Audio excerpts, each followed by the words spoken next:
दोस्तों, आज की कहानी है अपनी मर्यादा अपने हाथ है। उस दिन मेरे मायके में छोटी बहन की सगाई थी।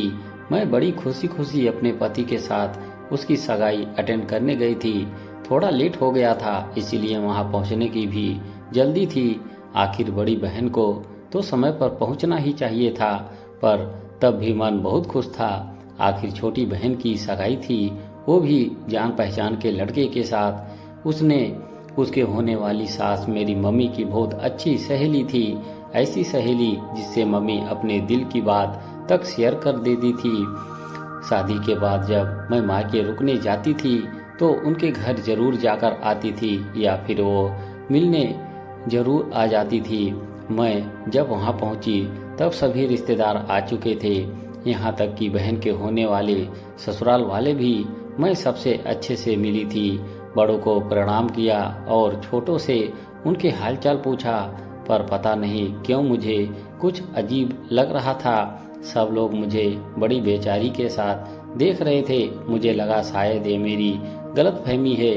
जब पति को वहीं बाहर दूसरे रिश्तेदारों के साथ छोड़कर मैं अंदर कमरे में गई तो भाभी और मम्मी के साथ बैठी औरतें मेरे ही बारे में बात कर रहे थे और मेरे पति और ससुराल वालों की बुराई कर रही थी। ये सब सुनकर तो मैं दंग रह गई और वहीं दरवाजे पर खड़ी रह गई। मेरी ताई जी औरतों से कह रही थी, हाय राम, हमारी बड़ी बिटिया को तो देखो, अपने ससुराल में बहुत ज्यादा दुखी है। ससुराल वाले उसे बहुत परेशान करते हैं, सारा काम उससे अकेली से करवाते हैं। उसके पति ही अगर ढंग से कमाते तो उसे छोटी छोटी चीजों के लिए भी मोहताज तो नहीं होना पड़ता। तब मम्मी ने जवाब दिया, जी हमने तो अच्छा सोचकर ही शादी की थी, हमें क्या पता था कि उसकी किस्मत में इतने दुख लिखे हैं। अब छोड़िए ना मम्मी जी, आज के दिन भी आप क्या बात लेकर बैठ गई हो। आज आपकी छोटी बेटी की सगाई है, फिलहाल तो उस पर ध्यान दो। भाभी ने मम्मी को समझाया। तभी भाभी की नज़र मुझ पर पड़ी और मुझे देखते ही वह बोली, अरे दीदी आप आ गई, वहाँ दरवाजे पर क्यों खड़ी हो, अंदर आ जाओ। आ तो वाकई बहुत लेट कर दी आपने आने में। सगाई का प्रोग्राम शुरू होने की वाला था, सब आपका ही इंतजार कर रहे थे। इससे पहले कि मैं कुछ जवाब देती, ताई जी बोली, अरे इसकी किस्मत तुम लोगों की तरह कहाँ, इसे घर का सारा काम अकेले करके आना पड़ता है। ऊपर से अपने ससुराल वालों के लिए रोटियां और सेक कर आई होगी। अजीब लोग हैं ससुराल वाले, जब इसे भेजेंगे तभी तो ये यहाँ आएगी। चलो चलो उठो, आप सब लोग प्रोग्राम शुरू करो, मुहूर्त निकला जा रहा है भाई, पापा ने अंदर आते हुए कहा। उनकी बात सुनकर सब लोग बाहर आ गए और प्रोग्राम शुरू हो गया। लेकिन लोग मुझे अभी भी बेचारगी की नज़रों से देख रहे थे और आपस में खुसुर फुसुर कर रहे थे। खैर थोड़ी देर में सगाई का प्रोग्राम हो गया और होने वाले नव दंपति ने सबके पैर छूना शुरू किया। सब उन लोगों को आशीर्वाद दे रहे थे। मेरे पास भी दोनों आए और मेरे पैर छुए तो मैंने भी उन्हें आशीर्वाद दिया। तब छोटी बहन की होने वाली सास मेरे पीछे ही बैठी हुई थी। उन्होंने धीरे से मेरे कंधे पर हाथ रखकर हमदर्दी जताते हुए कहा, देख मीरा, मेरी होने वाली बहू को अपनी जैसी किस्मत का आशीर्वाद मत देना। इसकी किस्मत तो बहुत बुलंदियों पर है।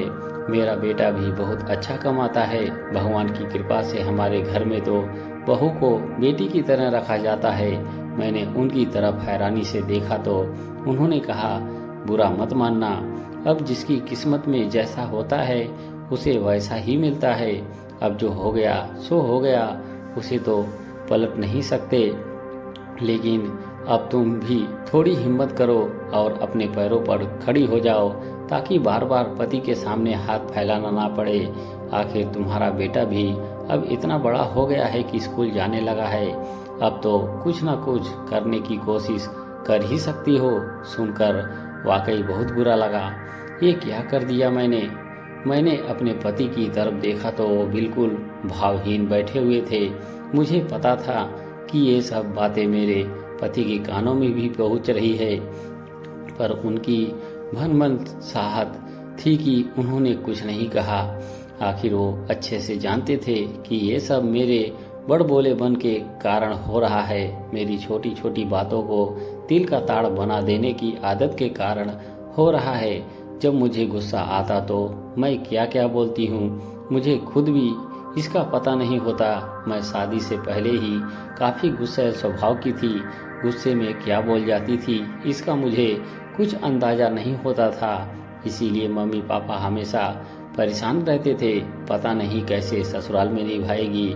और किस्मत से ससुराल मुझे अच्छा मिला। ससुर जी थे नहीं, लेकिन सास बहुत समझदार थी। पति निमेश भी बहुत अच्छे थे। नंद दिव्या भी हर समय भाभी भाभी कहकर मेरे पीछे लगी रहती थी। सब लोग मिलजुल कर काम करते थे। पति की अपनी खुद के कपड़ों की दुकान थी जो ठीक ठाक चल जाती थी। मतलब यह कह सकते हैं कि खर्चों के बाद थोड़ी बहुत सेविंग हो जाती थी। सब कुछ अच्छा था, पर मेरे स्वभाव में कुछ ज़्यादा फर्क नहीं आया था। एक दिन मुझे मायके आना था। मैं यहाँ आने की काफ़ी उत्साहित थी। उस दिन दिव्या घर में नहीं थी और मम्मी जी की तबीयत ज़्यादा खराब थी। इसीलिए मम्मी जी ने मुझे आने से पहले खाना बनाकर आने के लिए कहा था। बस मैंने इसी बात का बतंगड़ बना दिया। उनके सामने तो कुछ नहीं कहा, लेकिन यहाँ मायके में आकर खूब हंगामा किया। कहाँ शादी कर दी मेरी आप लोगों ने। उन लोगों को काम के अलावा और कुछ नहीं चाहिए, घर का भी काम करो। ऊपर से आने से पहले उनकी रोटियां तक सेक कर आओ। पता नहीं क्या समझ रखा है बहू को। खैर, मम्मी पापा ने मुझे ही चुप कराया। मेरे ससुराल में उन्होंने कोई बात नहीं की। जानते थे बहू मैं ही हूँ, काम तो मुझे ही करना है और आखिर सब लोग मिलजुल कर काम करते हैं। ये तो मैं गुस्से में बकबक कर रही हूँ। जब मैं प्रेग्नेंट हुई तो मुझे बाहर की चाट पकौड़े खाने की बड़ी इच्छा होती थी। एक और डॉक्टर ने मुझे ये सब खाने के लिए मना किया था। जब कभी निमेश के साथ बाहर जाना होता तो उससे ये सब खिलाने के लिए विनती करती, पर निमेश मुझे ये सब चीज़ दिलाता ही नहीं था। सख्त होकर कहता था कि घर का ही खाना खाओ। बस इस पर भी मैंने अपने मायके में इसके बारे में पता नहीं क्या क्या कह दिया। कैसा पति है मेरा, उसके पास मेरे ऊपर खर्च करने के लिए पैसे तक नहीं है। क्या पता कमाता भी है या नहीं। छोटी छोटी चीज़ों के लिए मुझे मोहताज कर रखा है। अब आप बार बार एक ही चीज़ को बोलते रहो तो घर वालों को भी आप पर यकीन होने लगता है। बस यही कारण था कि मेरे पापा तो मुझ पर विश्वास नहीं करते थे, पर मेरी मम्मी अब धीरे धीरे मेरी बातों में आने लगी थी। अब मम्मी को भी लगने लगा था कि वाकई उनकी बेटी बहुत दुखी है। अब धीरे धीरे मेरे मायके में मैं बेचारी और मेरी ससुराल वाले अत्याचारी साबित हो चुके थे। अब वो मेरे सामने कुछ कहते भी थे तो मैं बेचारी बनी ही बैठी रहती थी। पता नहीं क्यों मुझे लोगों की हमदर्दी बड़ी अच्छी लगती थी, पर आज पहली बार मुझे ये समझ में आया कि मेरे ससुराल की मान मर्यादा तो मेरे हाथ में थी और मैं ही उसे हर जगह उछालती फिर रही थी। लोगों की मुझसे कोई हमदर्दी नहीं थी, बल्कि मैं सबके सामने बेचारी बनकर अपने ही परिवार की ही जंग हंसाई कर रही थी। वो दिन था और आज का दिन है।